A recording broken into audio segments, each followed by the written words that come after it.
Hmm.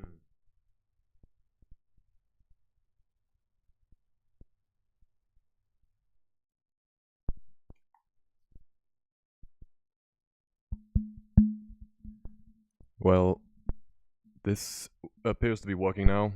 Now, normally I let the condenser charge up a little bit longer, but I guess you could probably understand why not, because I don't know. I've been I've been doing this every day for about a month and a half now, because as you'll remember, for those of you who were around for that, I did fairly regularly upload DJ sets to my YouTube channel, and then a whole bunch of stuff happened, and the whole thing kind of broke apart a little bit. Mainly because I started doing I started playing some nights in public, and that went. It was a mixed bag. I I guess if I had to comment on that for posterity and really for myself, I would say that it was not what I expected. In fact, I I guess I kind of just let's hold on a minute here.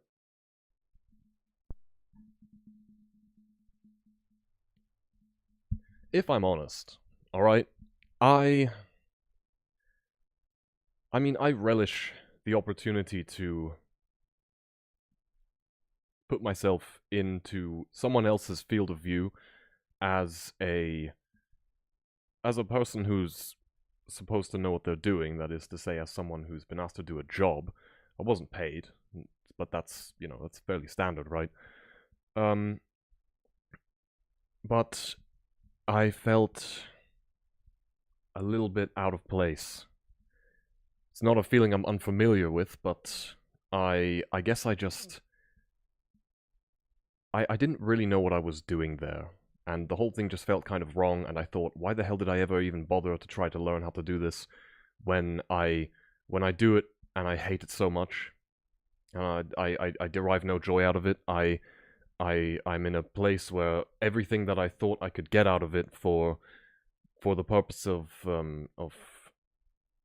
synthesis was immediately annihilated by trying to perform. And I was very sad about that, because I for a while it made a certain phase of my life a good bit more bearable to have this other thing that I was doing.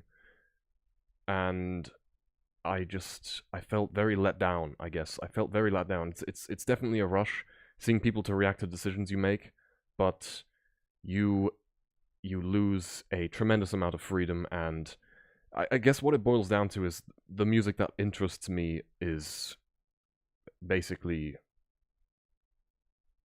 I don't know, it doesn't really land very well with your average crowd. And I'm not saying that because I don't know, I'm not trying to be judgmental.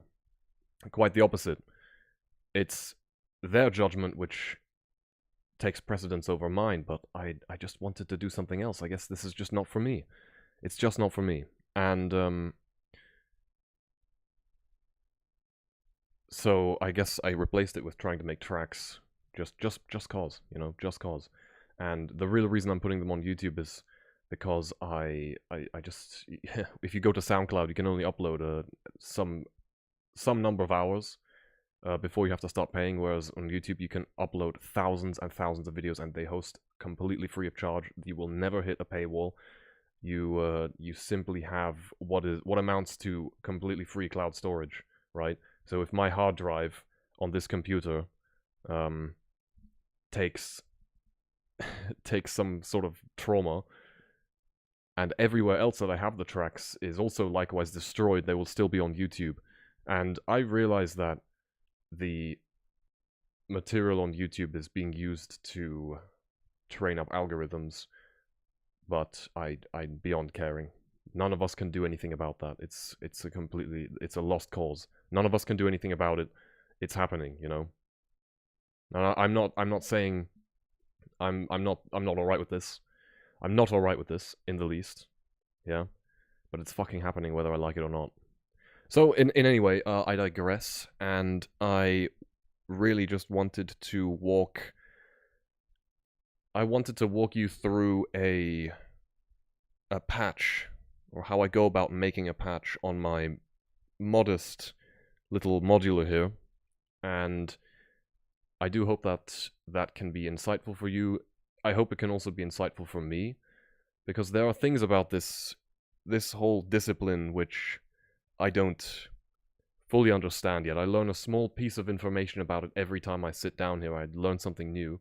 It's not a source of information that I expect to see depleted anytime this century, for me personally. But I'm open to external input, because as much as it's hypnotizing to me to sit down here and do this stuff, it's like if I'm the only person who actually looks at this stuff, I mean I'm the only element in this feedback mechanism here, you know. There's nobody else looking over my shoulder, and I thought maybe it'd be nice to have the opportunity to allow somebody else in. So I guess I should try to move the camera somewhere where it can see the yeah, it can see this stuff here. So I'm gonna try and do that now. Yeah, I've also got a little microphone here on trying to move this over. See what we can do here. Hopefully nothing too compromising enters the frame. Let's just zoom into that little box here. Let's see that level. That looks to be. Let's go in a little bit. That appears to be level.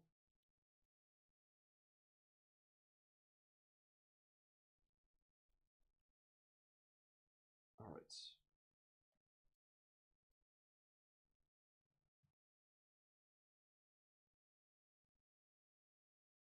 Up. Just a hair. Perfect. Okay. Great. Now, what we have here is a couple synthesizers. What we have here is a couple synthesizers, and we start with a digital drum sampler, which I've been learning how to use properly for about the better part of 3 years. This is the Electron Digitact, very popular model,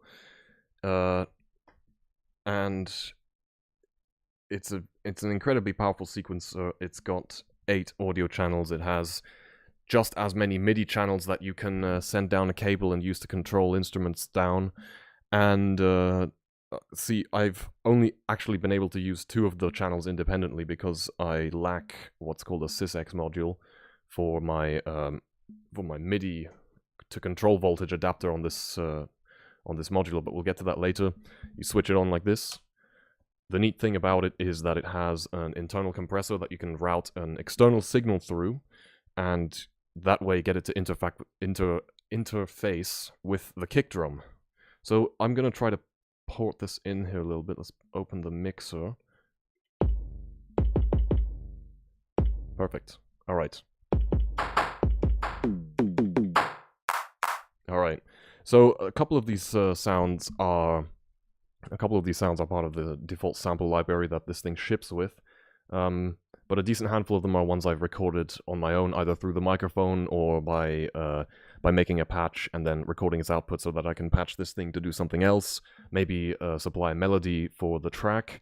And in essence, it's fully custom. You can filter every single channel independently. It's a sampling synthesizer, you know? It's very, very good, and it's basically the main reason why I don't use a DAW. I, of course, admit there are limitations to how far you can get without a DAW, right? If you want to really go back and edit a track, then a DAW it's bar none, right? You have to do it. But I'm too lazy, and I think quantity over quality is paramount here. So that's what I've been doing. I just pump it out, pump and dump, you know? And Whether or not this is the right approach, I really don't care. It's just, it's fun. It's fun, and I get bored, you know? I get bored way too fast of one track that I make to actually bother sort of seeing it through. Maybe one day that will change. Maybe once I create something that has, like, a compelling line or so, then that will change. But, yeah, it's not looking likely. So, I will need to boost this a little bit here. Yeah, that should work. And I'm going to start by explaining all the modules on this puppy. This is the Mother 32. You can find plenty of tutorials for that machine online. It's pretty self-explanatory, and in essence, it kind of just it's learning by doing, I would say. So you don't really have to worry about anything else other than just spending some time with the machines and then figuring out what plugs into where. So I am going to first start by well, first of all, I'm going to switch it on, right? And then you hear a little bit of the effects module booting up. That's what that little clicking was. And everything boots up. I don't have anything patched except 2 of these oscillators through separate filters, and everything else is basically at its default setting. So if I go to track 9, which is currently routed to MIDI to come out of this cable and address channel 1. So it does gate voltages for CVA and it does control voltages in channel A up here, and it does gate voltages on channel 1, and as you see, it also does 3, but I'm really not sure what the third one is for. And as you see, the mutant brain here, which is a very nice module for this exact thing, starts to light up and react to your inputs over here. So you can see this light begins to flash up there, right? And now I've also got channel B on the MIDI routing through here. It addresses control voltage channel B, and it does gate voltage number 2. So we now have 2 independent triggerings, as well as modulation for pitch control.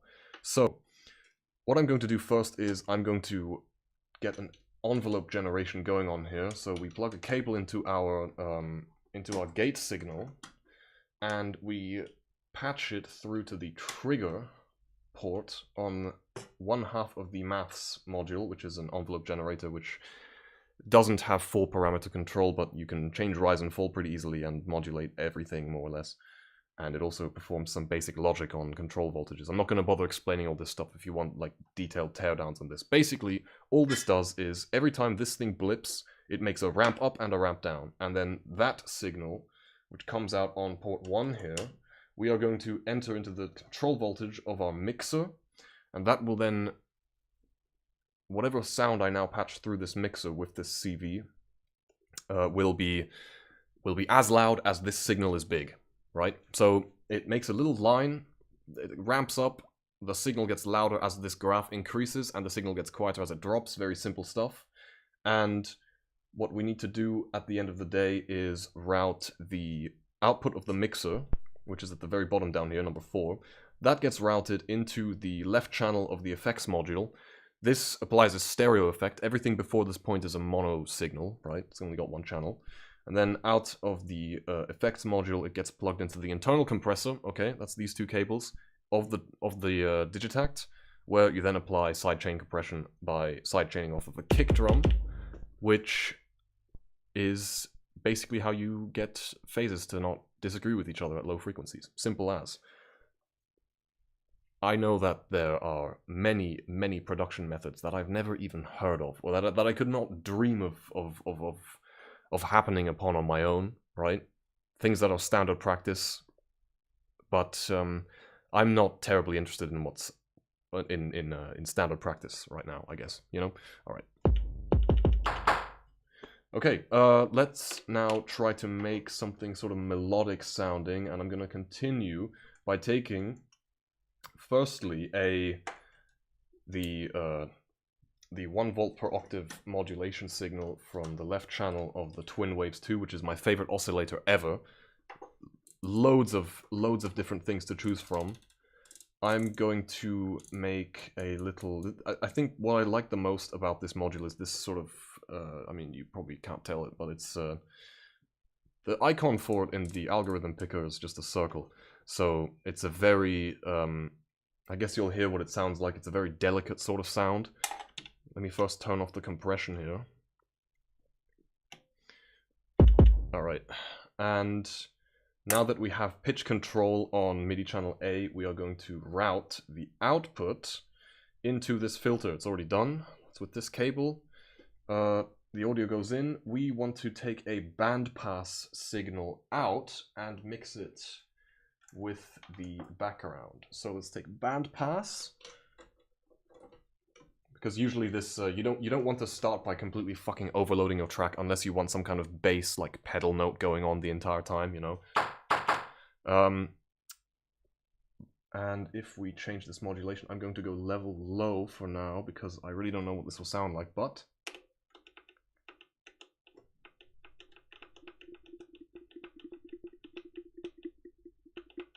alright, well that's coming through.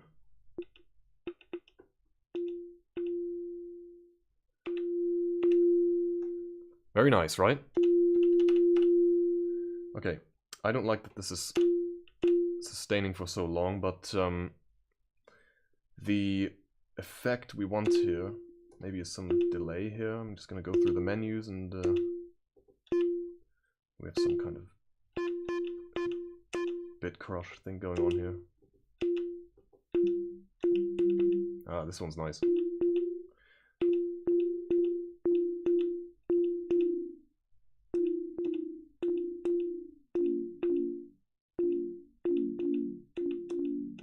How nice is that?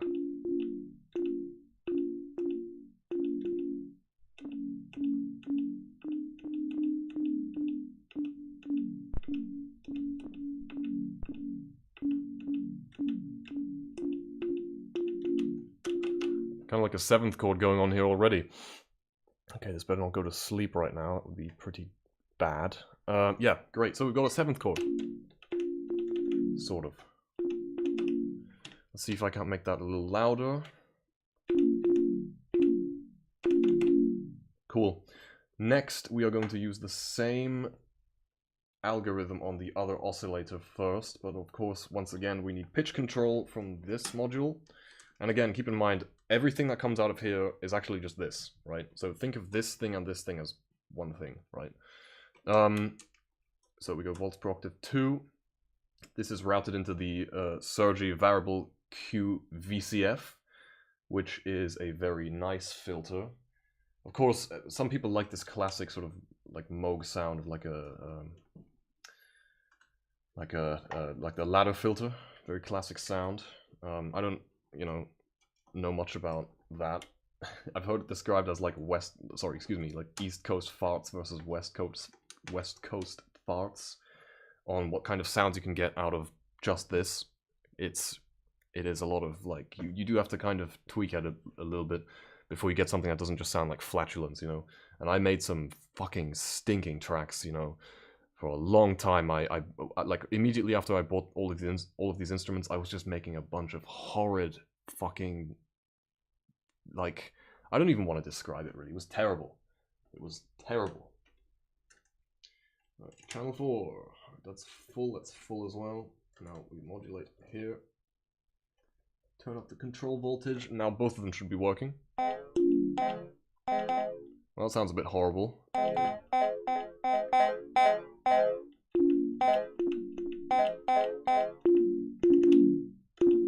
Okay, obviously they're not tuned to each other.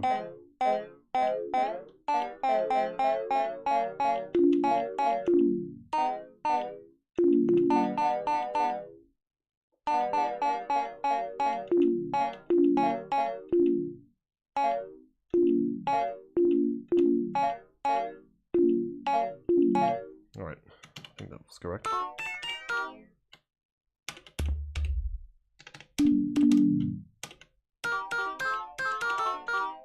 Yeah, close enough.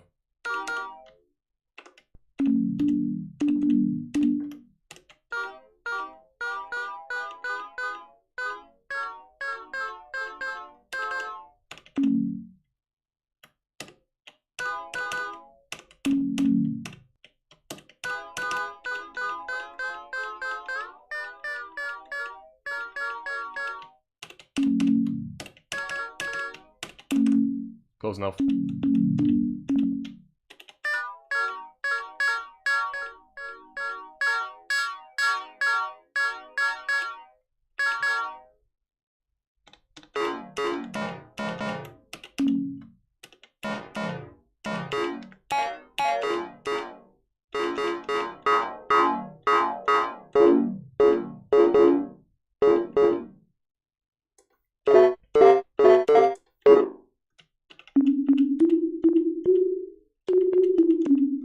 I think I know why now, actually.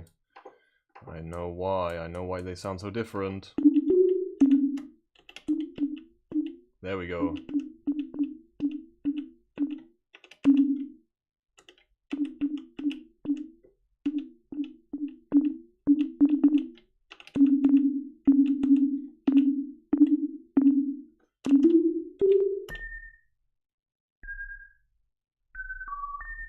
Okay, now we have a patch going, and we want to make a track, right?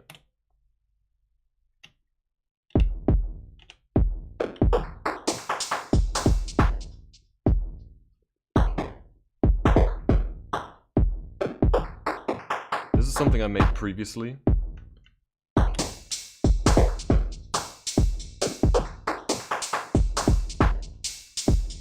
I like the kick. I like this as well.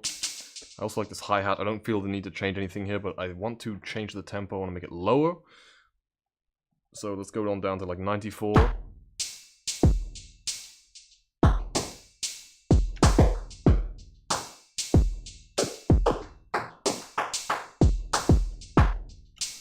Alright.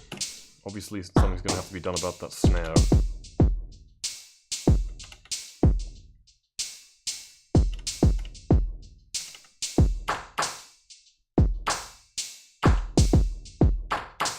And the, you know what, why not the kick as well? We don't need this shit. Alright, I don't see a good reason to change the hat. Let's have a metronome as well, just for help.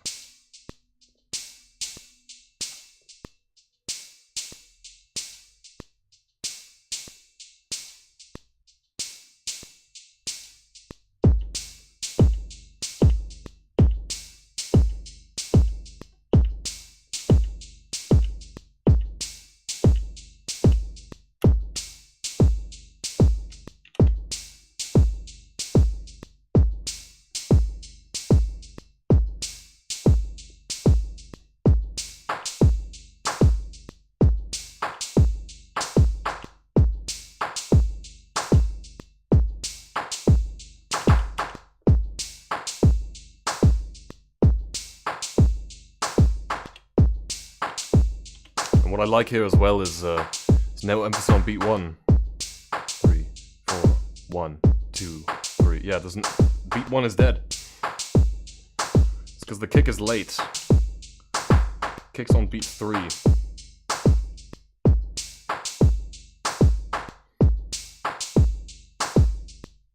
Alright, let's make this, let's fuck around with the snare again, why not?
Oops, I didn't want to do that.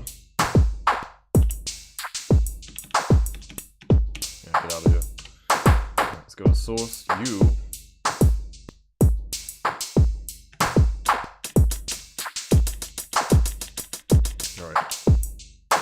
now I'm just gonna do this.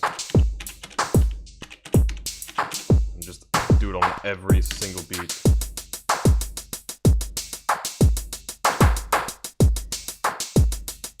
And let's also make it... Can I just change the level here?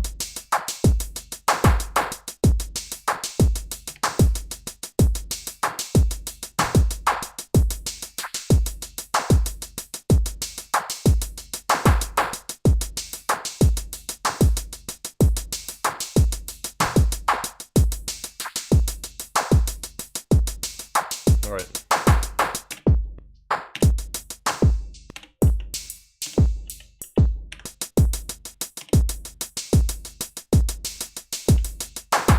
Alright, now I feel we can speed it up again a little bit, because alright,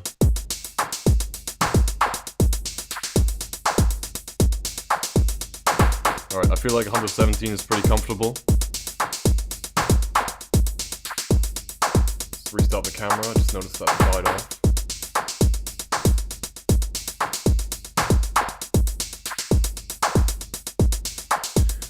You know, I really wonder why this happens. I know exactly why, but hold on a minute.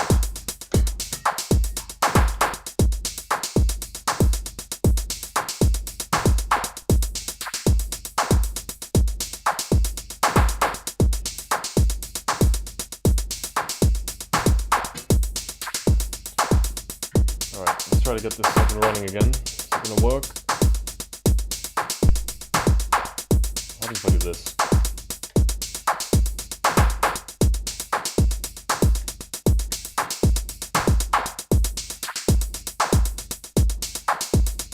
I'd love to know why this is not working.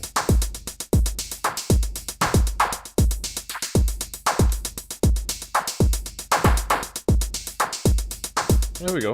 Got a picture. Ah, shit's not working. Alright, fine. Let's do this instead.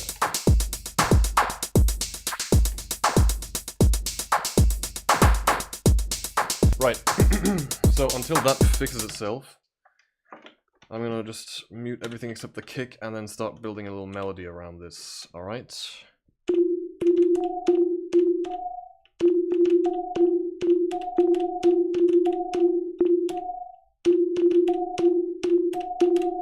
That sounds alright. Now let's try and choose a scale. I'm partial to the Locrian scale. Alright. Alright, you're just a hair sharp, aren't you?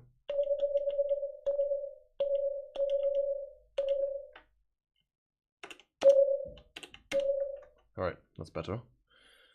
Let's figure out why.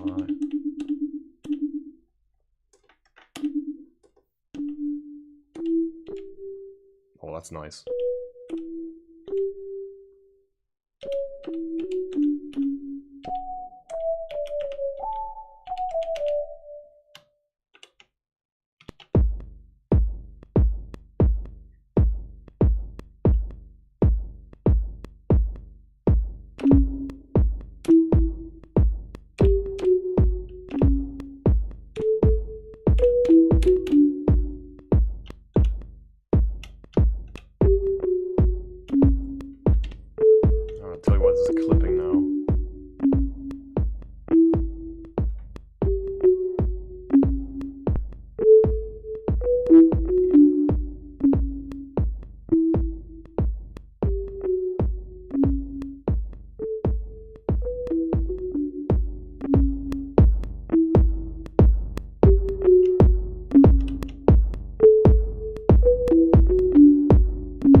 I fall silent now because I guess there's not much to say, really.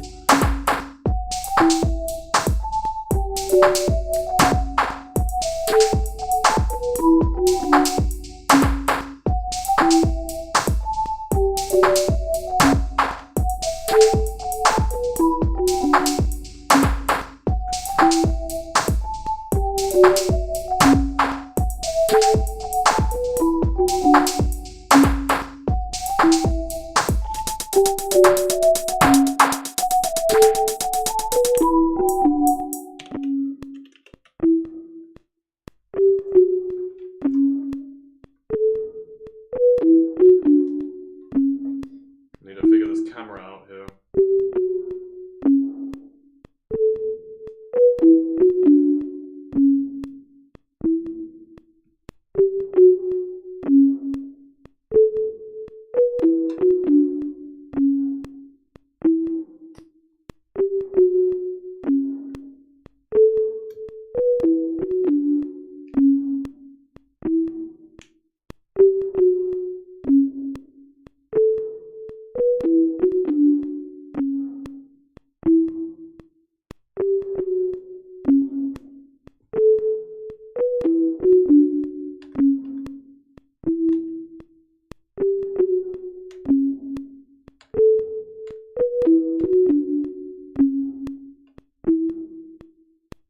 There we go, alright, it's back.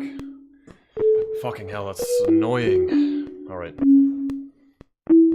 So, now we've got a bit of a melody going on here.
Yeah, and that's basically how I make a track, and that took how long? 20... I mean, I was talking for quite a while, but, no, quite you.